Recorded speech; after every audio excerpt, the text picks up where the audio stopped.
Episode 4 की शुरुआत में हमें पास्ट का एक सीन दिखाया जाता है जिसमें तेह्यू एक बच्चा था और एक डॉक्टर उससे बातें कर रही थी। डॉक्टर उससे कहती हैं, अगर तुम उससे बात नहीं करना चाहते तो तुम कुछ भी ड्रॉ कर सकते हो, जो भी तुम्हें अच्छा लगे। तेह्यू ड्रॉ बनाना शुरू करता है। उसने ब्लैक कलर का एक बेबी ड्रॉ किया था, जिसे देखकर डॉक्टर भी काफ़ी शॉक्ड रह गई थी। फ्लैशबैक खत्म होता है। अब वही सीन दिखाया जाता है जहां एपिसोड 3 खत्म हुआ था, जब तेह्यू दाओल से कह रहा था, क्या तुम सच में क्यूरियस हो ये जानने के लिए कि मैं मर्डर हूँ या नहीं?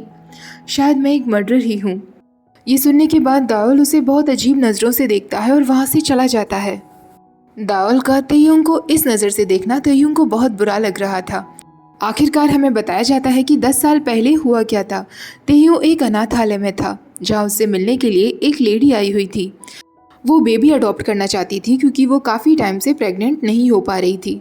उसे अनाथालय में तेह्यू बहुत अच्छा लगता है और वो तेह्यू से कहती है, क्या तुम मेरे और मेरे हस्बैंड के साथ रहना चाहोगे? तेह्यू को भी वो दोनों काफ़ी अच्छे लगते हैं और वो उनके साथ चला आता है। उस लेडी ने तेह्यू को बहुत प्यार दिया था, पर कुछ टाइम बाद ही वो खुद भी प्रेग्नेंट हो गई थी। तेह्यू को तब से ही लगने लगा था कि शायद अब उसका प्यार कम हो जाएगा।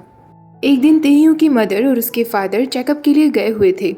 उसकी अडॉप्टिव मदर की सिस्टर उसके साथ थी जो उसे बेबी सिट कर रही थी। तेह्यू उनसे पूछता है, आंटी मॉम वापस कब आएंगी? वो उसे जवाब देती हैं, तुम्हारी माँ बस आने ही वाली होंगी। और ये क्या बेकार सी ड्राइंग बना रहे हो? क्या ये मिडिल में तुम हो?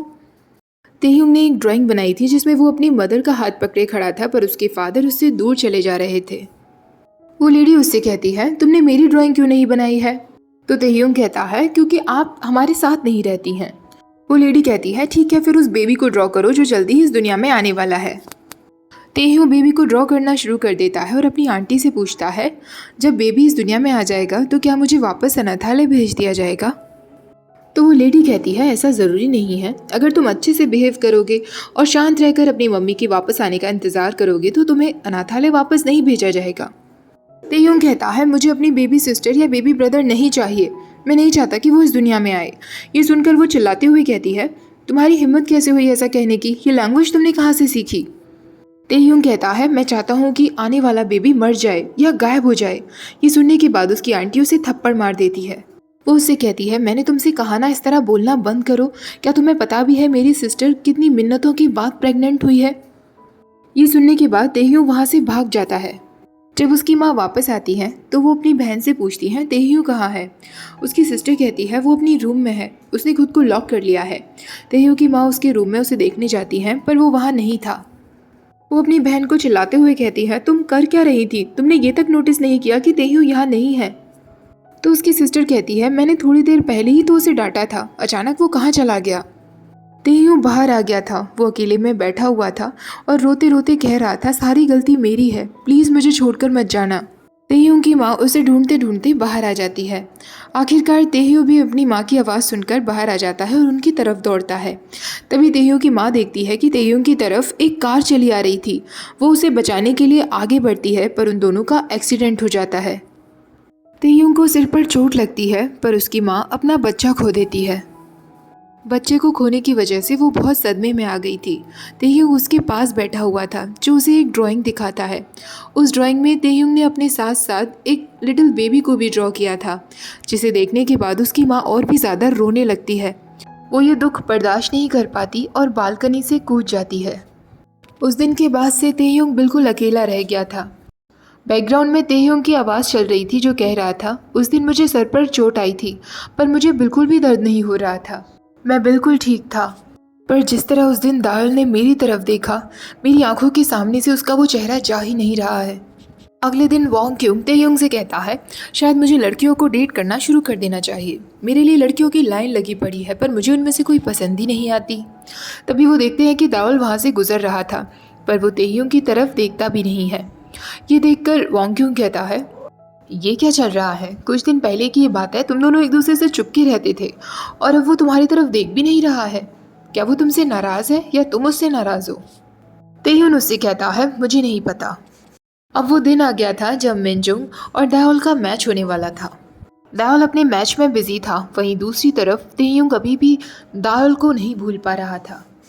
वो अकेले अपने रूम में बैठा सोच रहा था, मैं जिस भी चीज़ को पसंद करता हूँ हमेशा वो मुझसे दूर ही क्यों हो जाती है। मिनजुंग और दाओल के मैच में स्टार्टिंग में दोनों बहुत ही अच्छा खेल रहे थे। दूसरी तरफ तेयुंग दाओल के बारे में सोच सोचकर पागल हुआ जा रहा था। वो अपने रूम में रखे एक प्लांट को देखकर सोचने लगता है, क्या मैं कभी भी पहले जैसा हो पाऊंगा। दूसरी तरफ दाल को अब शूट करते वक्त अपने टारगेट पर तेयुंग का फेस दिखने लगता है, जिससे वो अगेन डिस्ट्रैक्ट हो जाता है। तेयुंग अपने रूम में रखे उस गमले को उठाता है और कहने लगता है, ये सब कुछ तुम्हारी वजह से हो रहा है दाओल। आखिरकार दाओल अपना टारगेट मिस कर देता है और मिनजुंग से काफ़ी पीछे रह जाता है। अब मिनजुंग की बारी थी फाइनल शूट करने की, पर वो भी अपना टारगेट मिस कर देता है और वो दाओल से और भी ज़्यादा पीछे रह जाता है। इस तरह वो दाओल से हार जाता है। ये सब देखकर दाओल उससे कहता है, ये तुम क्या कर रहे हो। वो मिनजुंग से बात करना चाहता था, पर कोच उसे आकर रोक देती हैं। दूसरी तरफ तेयुंग ने अपने सिर पर वो गमला मार दिया था और उसके सिर से बहुत खून बह रहा था। वो खुद से कहने लगता है, मैं पहले जैसा बिल्कुल भी नहीं हूँ।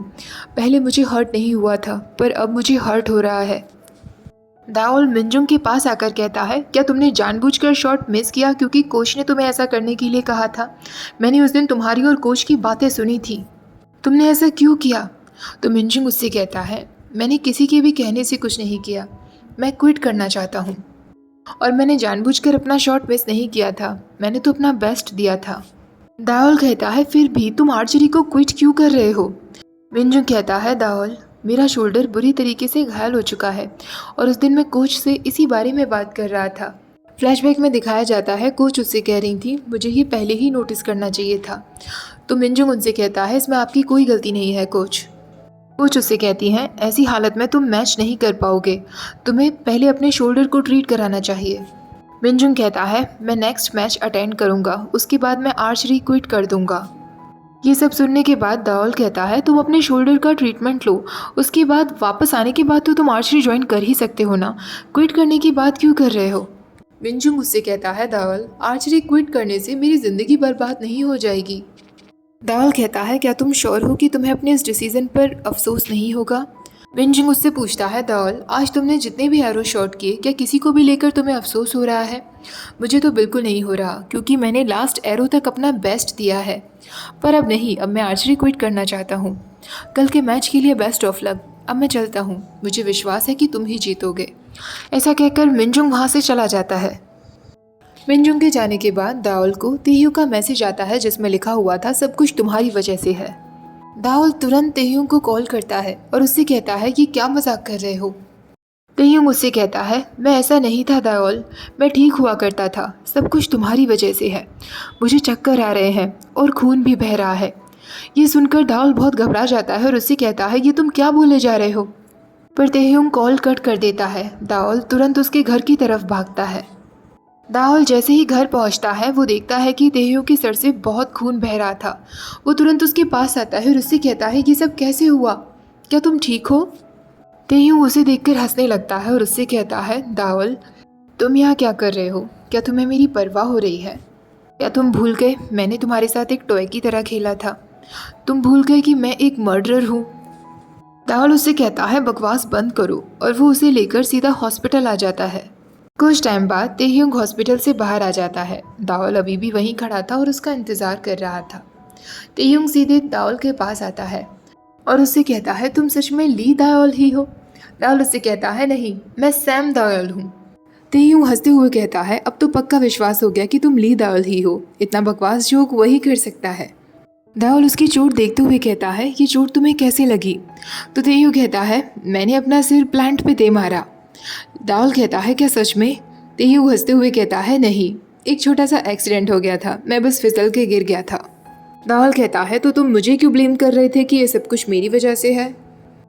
तेहयुंग कहता है, क्योंकि सब कुछ तुम्हारी वजह से ही तो है। जिस तरह उस दिन तुम मुझे देख रहे थे, तुम्हारी आंखों में कितना डिस्गस्ट था।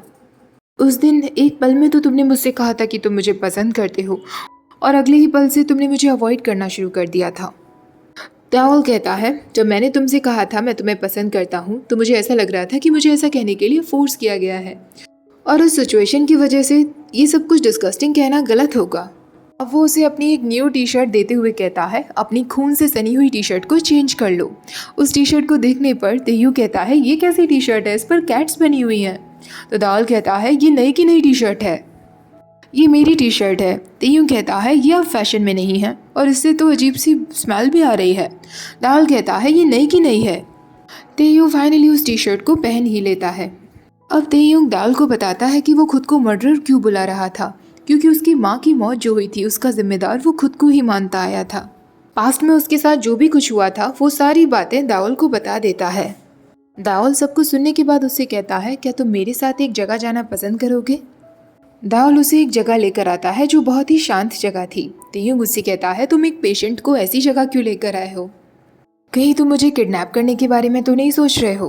तेयूंग अपने साथ 2 कैन लेकर आया था, जिसे देखकर दावल कहता है तुम कुछ ज़्यादा ही ड्रिंक करते हो। तो तेयूंग उससे कहता है इसमें से एक तुम्हारे लिए है। तेयूंग उसे देने की कोशिश करता है पर दावल को कुछ गड़बड़ लग रही थी, इसलिए वो वाली ड्रिंक पीना चाहता था जो तेयूंग अपने लिए लाया था। दावल ज़बरदस्ती छीनकर उस ड्रिंक को पी लेता है पर वो टेस्ट में बहुत ज़्यादा गंदी थी। वो तेयूंग के मुंह पर ही पूरी उलट देता है। तेयूंग उससे कहता है ये तुमने क्या किया। दावल कहता है आई एम सॉरी पर यह कितनी गंदी सी है। तेयूंग अपना मुंह साफ करने के लिए जाता है तो दोनों पानी से ही खेलने लगते हैं। तेयूंग उससे कहता है ये मेरा बदला है। अब दोनों साथ में उसी जगह पर बैठे हुए थे। तेयूंग कहता है तुमने इस जगह को कैसे ढूंढा। दावल कहता है हमेशा वर्कआउट करने के बाद मैं काम डाउन होने के लिए इसी जगह पर आता हूँ। तेयूंग कहता है वैसे ये व्यू काफ़ी अच्छा है। दावल उसे बताता है आज मैं मैच में जीत गया, मुझे खुश होना चाहिए पर फिर भी मुझे खुशी नहीं हो रही है। तेयूंग कहता है क्यों, मुझे इतनी बुरी तरह इग्नोर करके पूरा ध्यान अपनी प्रैक्टिस पर लगाकर तो तुम्हें खुशी होना चाहिए था। दावल कहता है पता नहीं, मैं जीतने के लिए बहुत ज़्यादा डेस्परेट था। शायद मुझे इसलिए खुशी नहीं हो रही क्योंकि मैंने उतना अच्छा नहीं किया जितना अच्छा मैं कर सकता था, या फिर शायद मैंने कुछ गलत डिसीज़न लिए। पर आगे से मैं अपनी डिसीजंस को लेकर कभी भी रिग्रेट नहीं करूँगा, चाहे वो आर्चरी को लेकर हो या किसी और चीज़ को लेकर हो। तेयूंग उससे कहता है पता नहीं तुम किस बारे में बातें कर रहे हो। दावल उससे कहता है मैं लोगों को कंफर्ट देने में अच्छा नहीं हूँ, पर मैं तुम्हें यहाँ लेकर आया हूँ क्योंकि मैं तुमसे कुछ बातें करना चाहता हूँ। मुझे पता है कि मेरे कोई फ्रेंड्स नहीं हैं, मेरी ज़िंदगी केवल घर, स्कूल और आर्चरी क्लब में ही सीमित है। पर मैं तुमसे कहना चाहता हूँ पास्ट में जो भी कुछ हुआ उसमें तुम्हारी कोई गलती नहीं थी, वो बस एक एक्सीडेंट था, तो प्लीज़ खुद को ब्लेम मत करो। तेयूंग ये सब सुने जा रहा था। अचानक वो दावल के मुंह पर हाथ रखते हुए कहता है प्लीज़ रुक जाओ, और वो दोनों वहाँ से जाने लगते हैं। वो दोनों बस पकड़ते हैं पर दोनों आपस में बातें नहीं कर रहे थे। तेयूंग दावल की तरफ देखे जा रहा था और दावल तेयूंग की तरफ। कुछ टाइम बाद तेयूंग को नींद आने लगती है और वो दावल के कंधे पर ही सिर रखकर सो जाता है। दावल भी तेयूंग के कंधे पर सिर रख लेता है। यहीं पर यह एपिसोड ख़त्म हो जाता है। वीडियो अच्छी लगी हो तो प्लीज़ वीडियो को लाइक, शेयर, चैनल को सब्सक्राइब करना मत भूलिएगा। Thank you for watching. Bye bye.